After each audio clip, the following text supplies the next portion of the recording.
Welcome back to the Inner Revival podcast. My name is Monica Kirkland, and I'm so glad that you are here.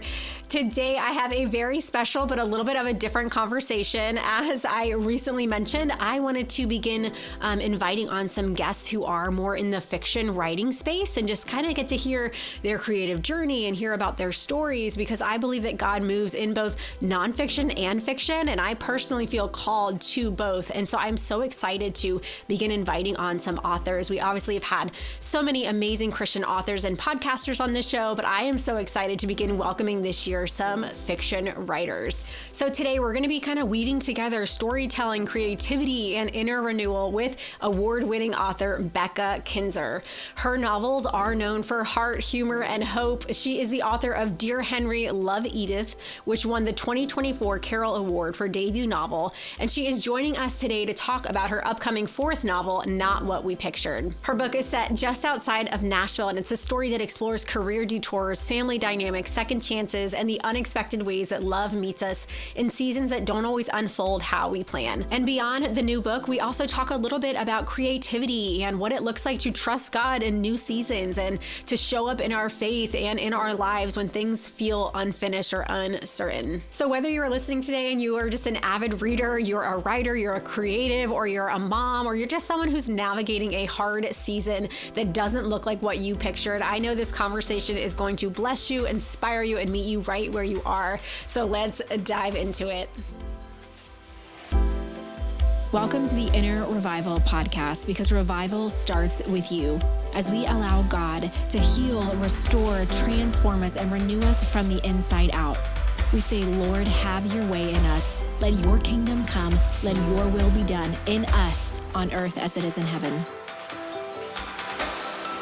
Hi, Becca. Welcome to the Inner Revival podcast. It is such an honor to have you on the show. I am so excited to be here. I can't wait to talk and see what we explore with our conversation.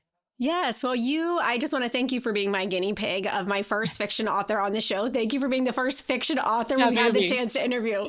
I will set the bar low for all those other fiction authors. Oh, no, not a chance. Not a chance. Well, I just would love to kick off our conversation just hearing a little bit about you, just your story, what drew you into storytelling in the first place, and then also just what that's looked like balancing this career that you've started as an author alongside your life as a nurse. Sure. Well, I think like a lot of us, storytelling, that love for it is in our DNA. Like we just grow up loving, as kids especially, loving stories. And my dad's definitely a storyteller. He has been telling stories all my life. And I think I've inherited a little bit of that. I'm like in my marriage, I'm more of the storyteller than my husband is. But so that love has always been there, as well as writing. Like my aunt gave me a journal when I was in second grade, and I was just like, this is the best. And I've kept journals ever since then. And these are journals like I want other people to read. Like growing up, I'd give them to my brothers, like read this, which no brother really wants to read his little sister's journal. Like, no. But I've always wanted to know, like, will this make you laugh? Like how I just want a reaction. And so that desire has always been there, but never once as I was growing up was I thinking like, oh, I'll have a career as a storyteller, or, oh, I'll write fiction. It was like, that was not even on my radar.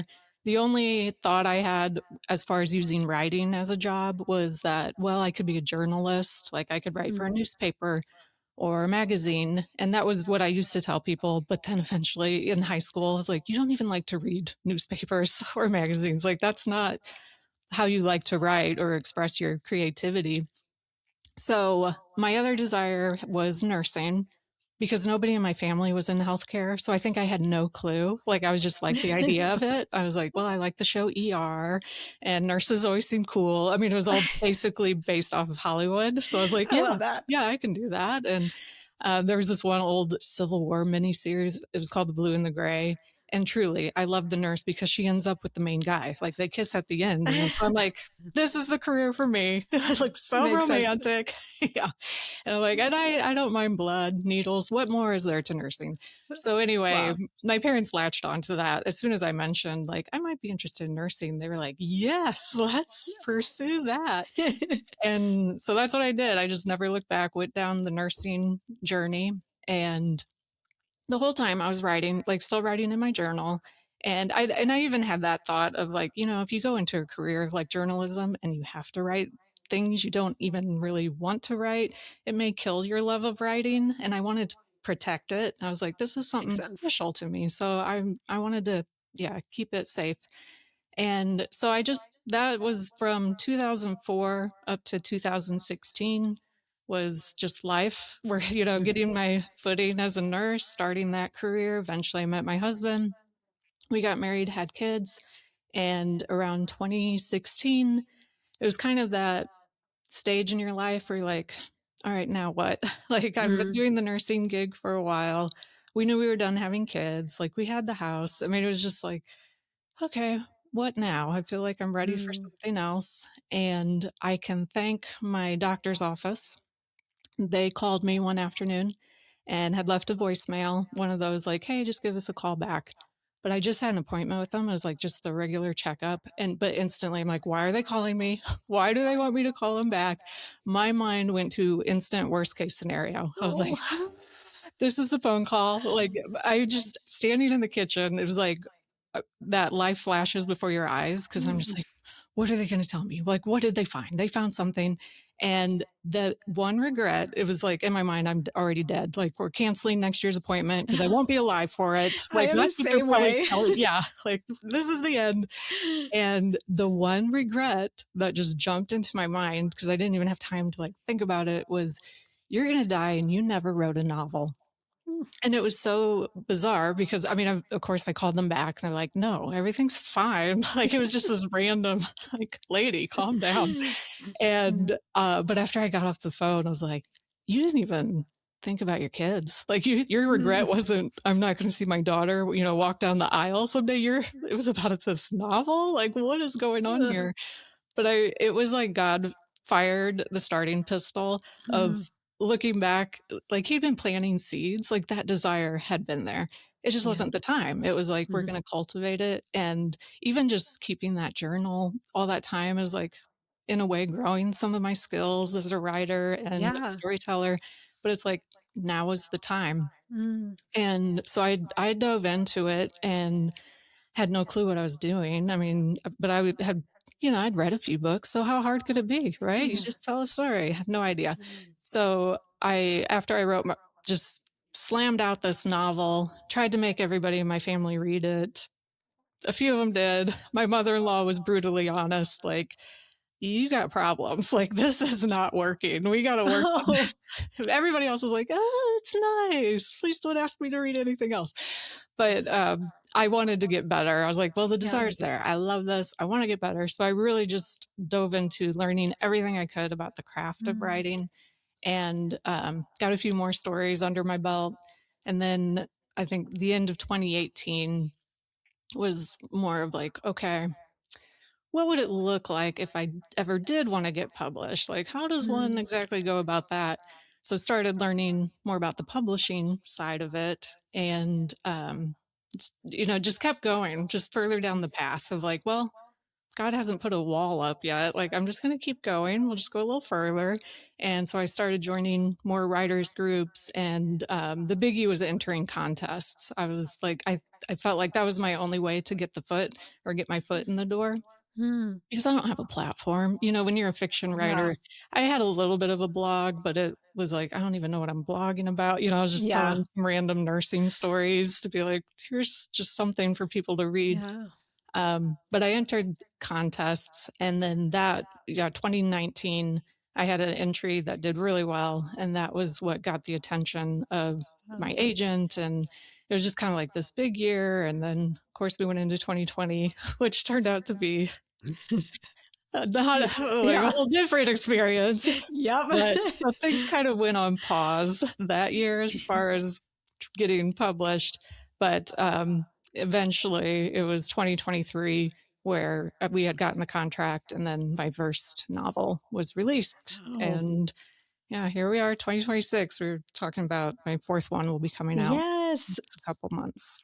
That's amazing. And I think that story is so inspiring because I talk to so many women who are at that like critical juncture in their lives too, where they feel like, maybe they're married and they have kids and they have a career, but they feel that like, well, what now? Like, what next? And so I think that's so inspiring that you gave yourself permission to explore this dream that you had, this interest that you've had since you were a little girl, and just like, you just decided to try. Just what does it look like to just sit down and just try and learn and grow? And now look at you, you're about to publish your 4th book. So that is amazing. Yeah. And like, I didn't have any high aspirations at that time. I was just like, I just want to do it. I've always wanted to write a story. Let's just do it. And then it's like, you took that first step and you just keep taking more steps. And then you find yourself like, oh, how did I get here? Yes. And I think it really like that, it's so much simpler, I think, than people realize. Like whenever they have maybe a creative dream or something they want to try, it's like you just take the next little step. You don't like, sometimes we get, or at least I do, I get in my head about like 10 steps ahead of what it might look like.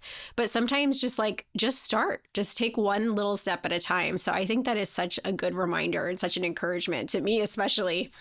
Yeah. Well, and there was a time, I think this was 2019.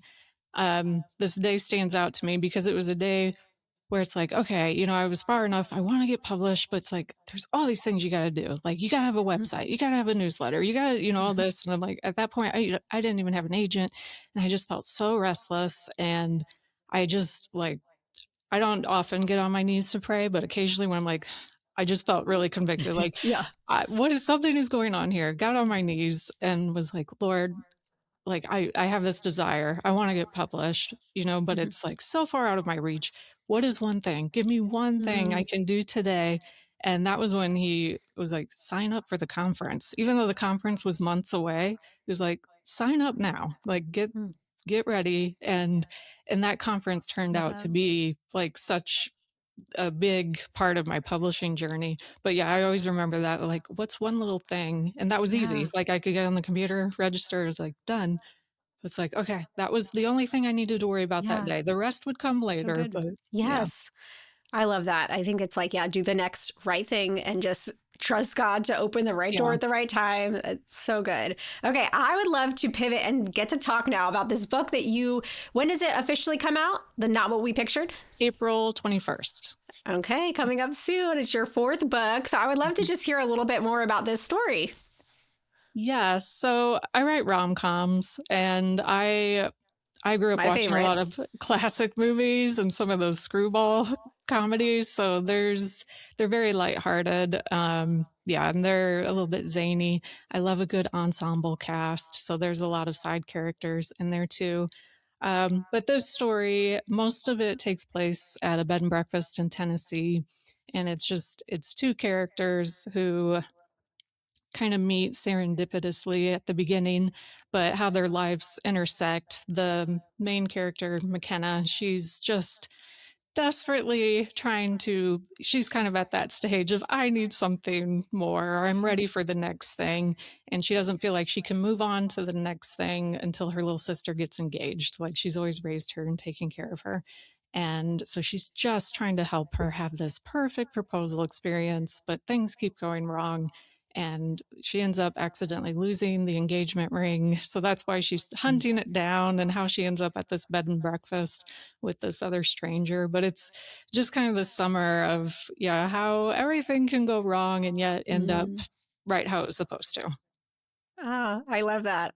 That's so good. That's right up my alley. I'm a big, I've talked about this recently on my show about how much I love romantic comedies and how much there is this need in the marketplace for romantic comedies that are funny and lighthearted, but are without spicy scenes or without language or some of the vulgarity that you see in the more mainstream books. And I just see that as like such a need. And there's so many women I talk to who, they love reading nonfiction, of course, but they want to read more fiction books like this. They love a good romantic comedy, but they feel like convicted when they pick up a book at Target and it's just, they don't expect all the content. There's no content warning. And then they get the book home and they're like, what did I buy? And now they're like scared to read a book again. And so, well, and they all have these really cute covers. That was what took me a little while to figure out too. It was like, oh, just because it has this cute, sweet, innocent cover, woo, you get in there and you're like, wow. Yeah. I've shared a story before where there was this book I bought thinking it was like a cute Hallmark style, like love story. And boy, was I wrong. I had to throw that thing in the trash. And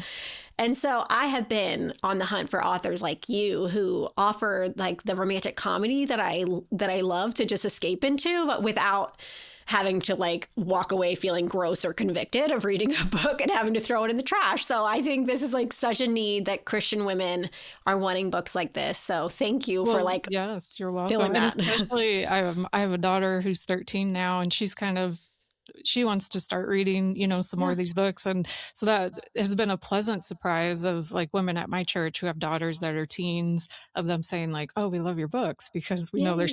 safe and we can, read Yes. them," and so being able to give them names of other authors, like Christian Mhm. romance authors, like, these are safe ones. They're great stories, Yes. but, yeah, you don't have to worry about any surprising content Yes. as you get in there.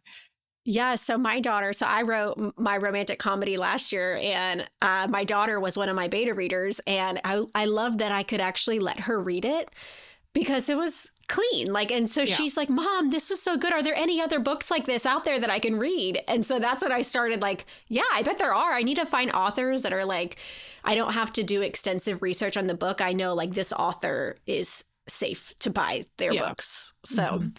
Yeah. so you are on my list now, which is Oh, so good. Yeah. exciting. Okay, so back to not what we pictured. It centers on this character whose lives and careers just haven't unfolded the way that they expected. And I was wondering for you as a writer and as someone who's been balancing a career as a nurse, how have disappointment and detours shaped your creative life? What has helped you in showing up when the story or the season of your life just isn't what you pictured? Good question. I would go back to 2020. I think that was a big year for me, especially in my publishing journey, but also as a nurse because, COVID as a nurse in the ICU, it was like everything went crazy. But so going back to like my publishing journey, 2019, I mean, things were just rolling along. Like it felt like things are actually going pretty smoothly. Beginning of 2020, the agent offered me a contract with her, and so it was like, we're going to do this. And then it's like God really slammed the pause button. I mean, the world, everyone kind of felt that a little bit too. But it's like there were so many roadblocks that year. And just moving forward. It was just like I'm truly stuck as an author, Mm, especially, and it it was a year God really was like, we got to work on your heart a little bit. mm, Like I'm not taking this dream away from you. We're just hitting pause, and we need to take some mm, time together. And it was over the course of the year, it was discovering writing, publishing. It was a dream, but it was also becoming an idol. Like I was mm. looking to getting that contract, getting a book out there to be my source of joy, like to Mm. give me my hope. Yeah. And it was, I mean, God loves us too much. He's a jealous Mhm. God. And he was like, Yeah. no, this is not going to Yeah. replace me. Mm. And so it was a frustrating, brutal year, but so necessary, so necessary. Because by the end of that year, it was like I was ready to hand it back over to him, not in like, "I'm throwing it at you, I'm so frustrated." It was more like, I've been clinging to this way Mm. too tight, and I get it, like, you need to I'm gonna give it back to you. And then it was like once we got there, it was like, "Okay." I handed it back to God, and I was like, Mm. "Now I'll hand it back to you. Don't hold it so tightly, but let's move Yeah. forward." And, I mean, so 2021, it's like, yeah, things started moving forward again. But since then, I mean, as the further I go, this is, as we said, this is my fourth book, but it's like with every book release, I kind of have to recalibrate again of Mm. let's not cling to this too closely. Um, there's always expectations. I have to recalibrate, you Yeah. know, what's the expectations here, Becca? What Mm. would make you feel successful with this book release? Because Mm. at the end, it's always like, we you planted this story on my heart. I feel like, God and I always try to we co-create, like I try to he's involved in the process. Right, right. And, at the end it's always I feel good. Like I feel happy with this story. I think God's Mm. smiling on it. Like, this is great. But then you start letting other things start influencing, like, well, how many reviews have I gotten? Well, Mm. what are my numbers? Is it going to win an award? Yeah. It's so easy to start seeking validation over it from others. Right. And so I constantly have to keep going back of like, no, no, no. remember your lesson from Yes. 2020. Like, that it's, this is a gift God has given you, Mm, but it's one you're sharing. Like, this is not one you yeah. clutch and hoard, and it is not an idol by any Mm, means. It's, so it's, yeah, the detour, it was so frustrating at the time, but yeah, it's like I needed that. And mm, those seasons of waiting, I think of that too. Of yeah. like, you read the Bible, there's a lot of waiting. Mm, Like, people didn't just instantly get even what they right. were promised. It's like, you get this promise, but now you gotta wait for it, or it's not the right Right. time. And so, yeah, trying to keep in mind when things aren't going how I'd maybe hoped or expected, or I Mm, feel stuck, of like, okay, what's God teaching me right now? right. Because I might need this lesson for something that's coming up later. Mm. That's so good. I think that's something we can all relate to. Like sometimes we get these dreams or these, hopes for our future that are good things, good desires. But yeah, it's just that tendency that we have to like white knuckle grip it and just want to like hold it so tightly and hold on to our expectations. I think that's definitely resonates for me in the season that I've been into. Like it's just, and it's not like a one time surrender to the Lord. It's like Again and again. continual, like Yes. daily sometimes, like daily Yeah. surrender. But that's what I've been balancing with the release of my first nonfiction book this August. And I'm just balancing with the Lord, like, I want to be expectant that you could use this in a way to really like impact people, but also like surrender my expectations. So it's like Mhm. expectancy, but also surrendered expectations. It's like this delicate balance. It is, yeah. Yeah. And it's just, I think, finding that there's times, I don't want to say it like this in a bitter, negative way about people, but it's like people are going to let you down. Like, Yeah. even, and not on purpose. I mean, I let other people down. Like, Right. people can't meet all of your needs or Yeah. always be there. It's really God. It's like every time it comes Right. down to it, is you can only count on God. He is the foundation. Everything Mm, else is sand. And there's times I'm yeah. like, oh, I'm getting on the sand again. Like, I got to get back Yes. to that firmer footing. Yeah. Yes. But yeah, Yes. it's again and again. You have to keep. Again and again. I wish it was a one time. I was like, we Right? went over this in 2020. Why are we Yes. going over this Yes. again? Oh, I've said that so many times to the Lord lately where I'm like, this again? Why is this bubbling Right. up? I thought I dealt with that. Like, Yeah. And he's probably nope. like, I thought we did too. Yeah, And here right. we are. Here Yeah. we are. Like, Yeah. sorry, Lord. Yeah. Oh, I feel that so much. Okay. So I have a lot of people in my audience a lot of people in ministry, but a lot of creatives. And I think that they would be really interested to hear from you as a 4-time like published author.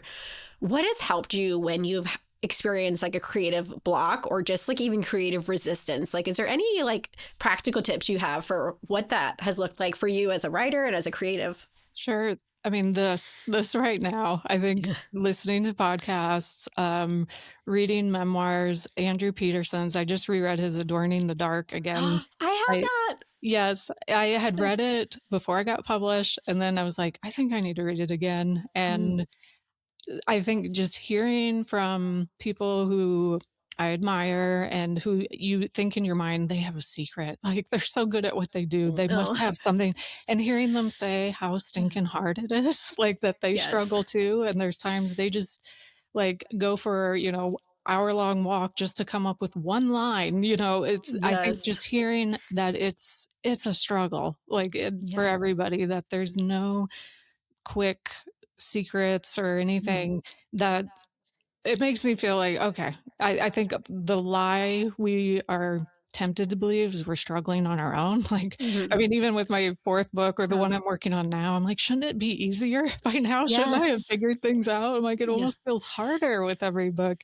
And Mm, so I think just hearing others say they feel the same way, it's like, okay, I think it is supposed to be yeah. difficult. I mean, there was an enemy who's always going to be trying to stop our creativity, especially when we're trying to Mhm. glorify God. So there's going to be resistance, but Yeah. you got to know it's there, and then yeah, you face it. And Mm. But it's like we know I think that there's going to be resistance and yet when we face it we're like, "No, why?" Like yeah, this like we all just want it to be easy. We want it we to be do. easier. Like Yeah. I've been fighting that in myself lately with some of the revisions I have to make to my rom-com right now before we resubmit to publishers and I'm like, I wanted it to be easy. I just wanted to be the exception to the rule where you just write a book and everyone loves it and it's just published and like it's this beautiful Yes. thing. And I'm like, this is so hard. I don't want to wrestle through this anymore. Oh no, that's how I feel every book. I'm like, this Yeah. is like labor. It's truly like It's when you hard. have the baby and you're like, afterward, you're like, well, I don't think it was that bad. And then you go through it again. You're like, it is bad. Yes. It's each time. Yes. Yeah. And that's why we call them book babies, because it Yes. is Yeah. tiresome, laborsome. Yes. Oh, that's so good. I love that advice. I have to, my husband, so he's a creative as well. He's a worship leader. And we've been reading through Adorning the Dark together. So we're kind of just going through it slowly. But yeah, that was a really impactful book. I've also been reading, rereading Bird by Bird by Anne Lamott. And she talks a lot about you, like you feel a little neurotic some days as a writer when you sit down and then she even talks about like what we were talking about earlier, where you convince yourself that you're like dying of some mysterious illness and you're like, Yes. I'm like, this is so great. I just felt like sometimes reading other writers' experiences just helps you feel so seen. Yes. You're like, okay, I'm not alone. Yeah, We're not alone. either I'm not crazy or we're just all crazy and it's okay. Yeah. That's, yeah, probably most likely. We're just all a little Right. bit Yeah. crazy. So. So good. Okay, so for readers who themselves might be walking through just a season of career uncertainty or longing for a fresh beginning, what do you hope the encouragement that they might take away after reading Not What We Pictured?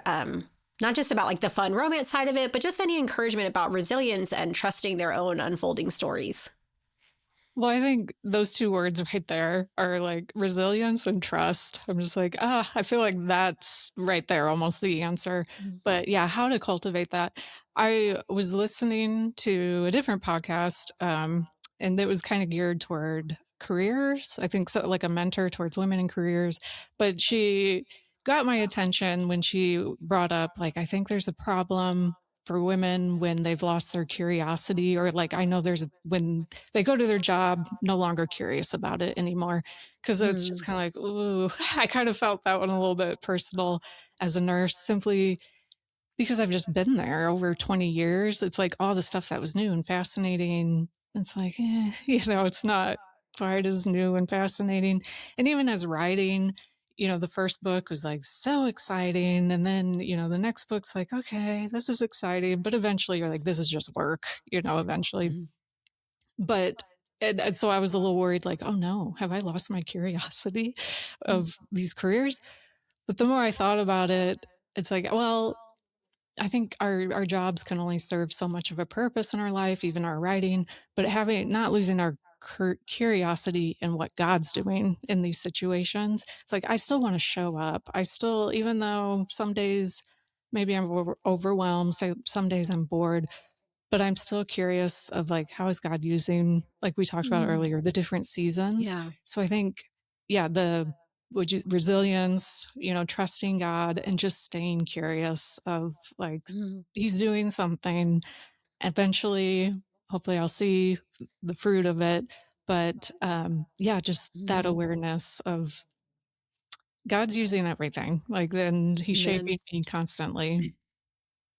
I love that. Stay curious. That's such a good reminder. Like sometimes I'll seek the Lord of like, what are you doing in this season? Like, and just show me little glimpses of it. And so Yeah. sometimes it might be a while before it makes sense, but I love if you just approach it with humility and trust, but curiosity. I think that's such a good, like practical thing that you could practice in those seasons. So good. Yeah. And the trust, I think just knowing you're serving a purpose. He has, I mean, you may not love it. Like you may not love the assignment sometimes, Mm, but it's like he needs you there. Like mm, you're maybe some days, like my relationship with the patients, I feel like, they come and go. Like they're only in my life a very short spell. I might only see them one shift, but I've kind of stepped back and opened my eyes.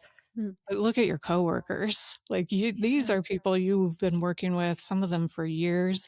These You went into nursing for the patients, but maybe I need to keep you here because of your coworkers, like the other healthcare Mm, workers. So it's, yeah, just kind of opening your eyes a little bit more of maybe, yeah, the purpose I thought I was serving isn't what God actually needs me here for. But either way, He yeah. needs me here. Yeah. That's so good.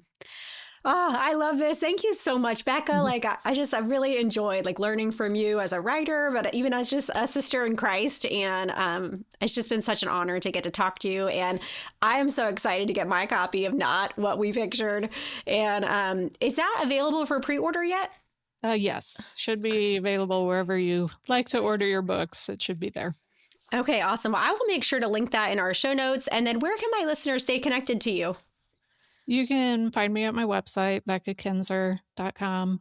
My favorite social media place is Instagram. That's the best place to find me. You can try to track me down on Facebook or X. May not be there that much. So those are the two top ones. If you sign up for my newsletter on my website, then you'll always get all the updates of what I'm working on and what's coming out next. Okay, awesome. Well, I will make sure to drop the link for the pre-order in the show notes as well as your website and resources. So thank you so much, Becca. God bless you in this book. I cannot wait to read it. I know it's just going to be such a sweet and inspiring love story. Oh, thanks. And this was great. I enjoyed every minute. Yay. Okay, friends, that is it for today's episode. I hope that it has lifted you up and inspired you. I was exactly what I needed to hear. It was such a good reminder and encouragement for my soul. And so I hope that it has blessed you. Make sure to pre-order a copy of Becca's fourth book, Not What We Pictured, which officially releases on April 21st. Again, that'll be linked in the show notes. And you can also see her links to her website and her Instagram to stay connected with her. If today's conversation has encouraged you, I would love for you to share this episode with a friend and take a moment to leave a review. It truly just helps other people to find and connect with the podcast. So as always, I hope that it has left you more encouraged and it reminded you today that even when things aren't what you pictured or imagined, that God is still very much at work in your life and in your heart. And so I just pray a blessing over you guys, and I will see you back next week.